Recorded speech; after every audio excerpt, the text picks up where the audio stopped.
Bonjour et bienvenue dans notre nouvelle émission Impact Live. Mon sujet est celui-ci, plus jamais seul. Je ne sais pas si vous vous sentez seul, là où vous êtes. Finalement, on peut être devant son poste de télévision, devant un ordinateur, surfer sur des sites internet, zapper et passer d'émission en émission, de film en film, et se sentir tellement seul. On parle même, c'est un psychologue qui parlait il parlait de solitude cosmique. Il évoquait justement quelqu'un qui se trouve dans un stade de football avec 80 000 spectateurs, des joueurs de foot qui sont en train de courir à en perdre haleine sur le terrain, des acclamations, des holas, et pourtant la personne se trouve là, dans les tribunes du stade, et puis tout à coup elle est saisie. Elle est saisie par ce sentiment d'isolement, de solitude cosmique. Nous n'avons pas été créés pour être seuls. Dieu nous a créés pour que nous soyons en communion avec lui, que nous soyons dans une véritable relation intime avec lui. Je me souviens, lorsque j'étais au service militaire, nous avons accompli une marche nocturne. Nous avons marché une quarantaine de kilomètres. On était partis en fin d'après-midi et on a marché comme cela pendant une quarantaine de kilomètres. On a traversé les forêts de la Schwarzwald en Allemagne. Et quand on traversait la forêt, on pouvait sentir ce sentiment d'isolement. Même si on était plusieurs soldats à marcher ensemble, la nuit, l'obscurité, les ténèbres étaient tellement présentes autour de nous, on entendait quelques bruits par-ci par-là qui généraient un peu de stress, mais dès qu'on apercevait ici et là une petite lumière qui luisait, finalement cette lumière pénétrait la forêt parce qu'il y avait un village à proximité de cette forêt, tout à coup il y avait comme un sentiment de sécurité qui venait, on se disait tiens, il y a quelqu'un qui habite pas loin. On était rassurés parce qu'il y avait quelqu'un, il y avait des habitations pas très loin de cet endroit qui était un endroit plutôt d'angoisse et d'obscurité.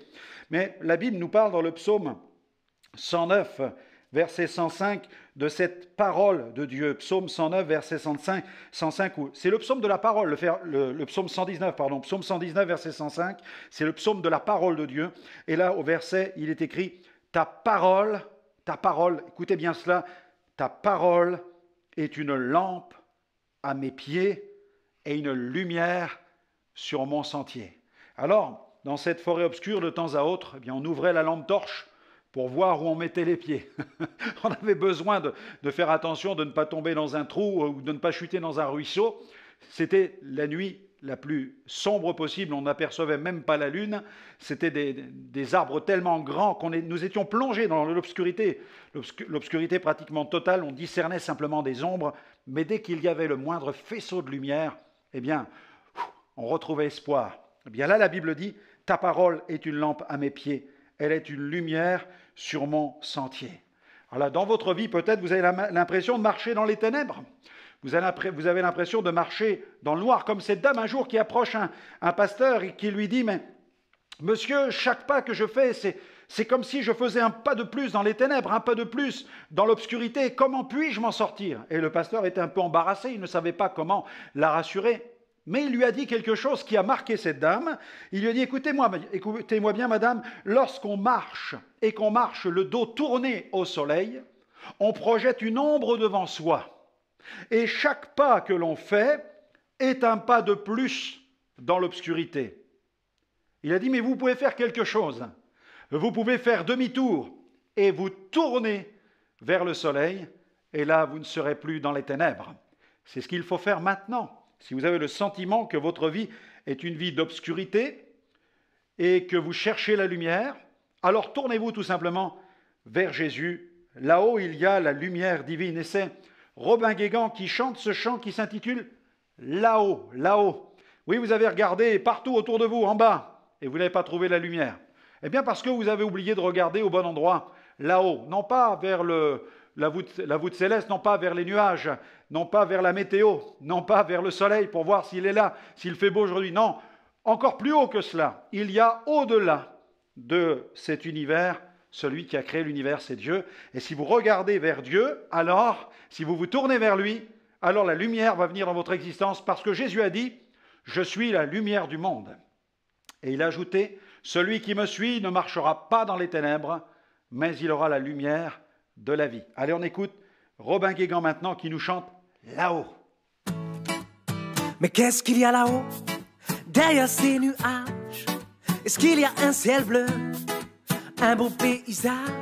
Non, non, non, qu'est-ce qu'il y a là-haut, derrière les étoiles? Est-ce qu'il y a un Dieu qui nous regarde bien sage? Qu'est-ce qu'il y a après cette vie sur la terre? Y a-t-il un paradis ou est-ce seulement l'enfer? Non, non, non, qu'est-ce qu'il y a plus loin que nos vies éphémères? Au bout du chemin, trouve-t-on la lumière? Moi je crois que ça balance, ça balance, ça balance là-haut. Et ça chante, et ça chante, et ça danse là-haut. Pas de cris, pas de violence, oui ça danse là-haut. Et avec tous les anges ça balance là-haut. Mais qu'est-ce qu'il y a là-haut, derrière nos idéaux, derrière nos livres d'histoire et tout ce que l'on peut croire? Mais qu'est-ce qu'il y a de vrai dans nos livres sacrés? Où est la vérité? Moi j'ai ma petite idée. Ça balance, ça balance, ça balance là-haut. Et ça chante, et ça chante, et ça danse là-haut. Pas de cris, pas de violence, ça danse là-haut. Et avec tous les anges ça balance là-haut. Quand je serai fatigué de vivre sur la terre, je prendrai ma guitare, j'irai rejoindre mon père. Je sais qu'il m'attend, de moi il est fier. Il laisse filer le temps, il écoute mes prières. Ça balance, ça balance, ça balance là-haut. Et ça chante, et ça chante, et ça danse là-haut. Pas de cris, pas de violence, oui ça danse là-haut. Et avec tous les anges ça balance là-haut. On en verra passer du temps avant ce grand voyage. Et pour moi ce qui compte vraiment, c'est de sauver mon âme. Et ça balance là-haut. Et ça chante, et ça chante, et ça danse là-haut. Pas de cris, pas de violence, ça danse là-haut. Et avec tous les anges ça balance là-haut. Ça balance, ça balancera là-haut. Et ça chante, puis ça chantera là-haut. Pas de cris, pas de violence, ça dansera là-haut. Et avec tous les anges ça balancera là-haut. Non, non, non, là-haut. Non, non, non, non, là-haut. Non, non, non, là-haut.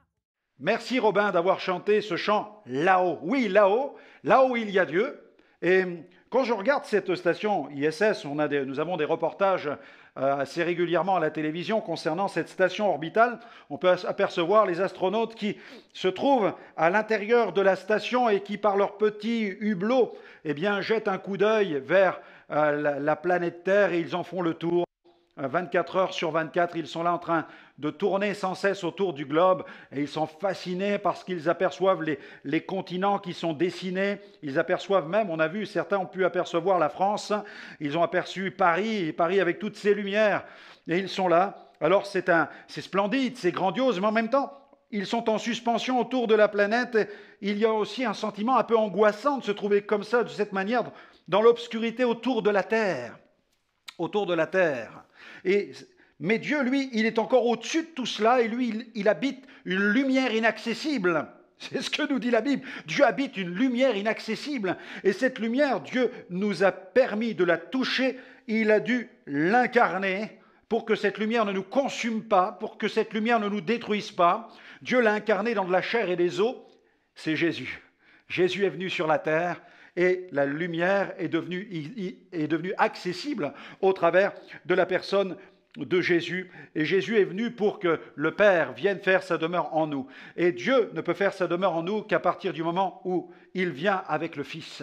Jésus a dit, moi et le Père, nous viendrons faire notre demeure chez toi. Jésus vient faire sa demeure en nous. Alors vient en nous la présence du Saint-Esprit. Jésus l'avait déclaré. Il a dit, je ne vous laisserai pas orphelins, je viendrai à vous.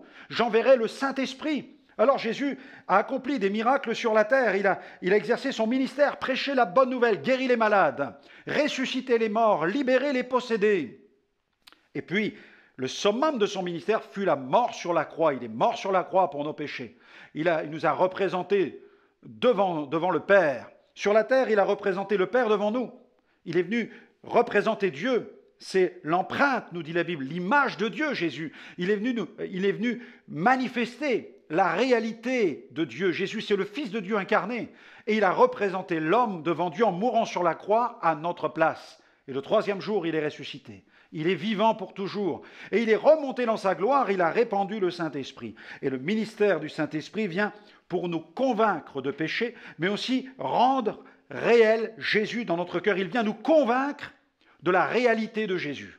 Alors moi, je vous prêche un message, mais le Saint-Esprit est en train de prêcher le sien.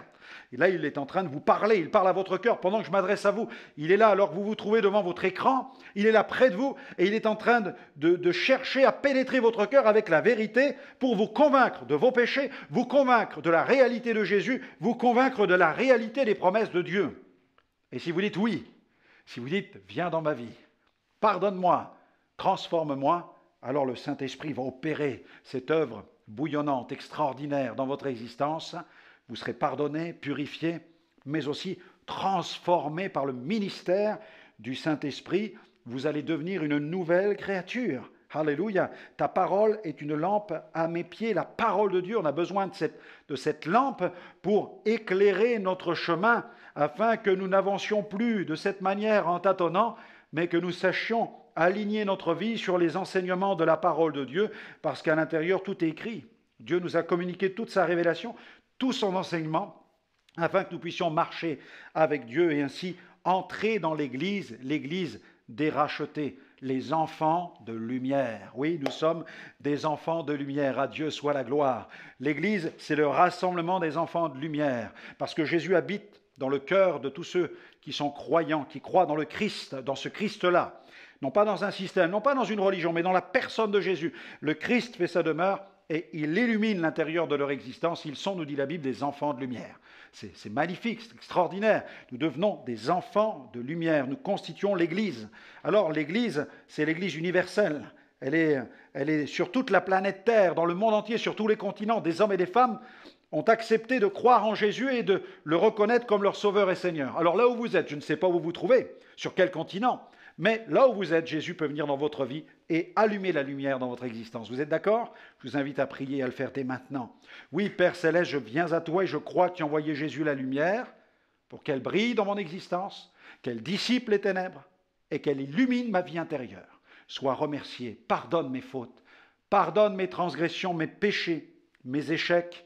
Change-moi, donne-moi un cœur nouveau, Seigneur, afin que ma vie soit illuminée et afin qu'à mon tour, je sois porteur de lumière dans ce monde. Au nom de Jésus, Amen. Amen. Vous venez de faire une lumière, vous venez d'appuyer sur l'interrupteur. Tout vient de commencer. Mais Dieu va continuer cette œuvre en vous. C'est pourquoi procurez-vous la Bible. Regagnez les chrétiens qui croient dans la Bible et qui mettent en pratique la parole de Dieu.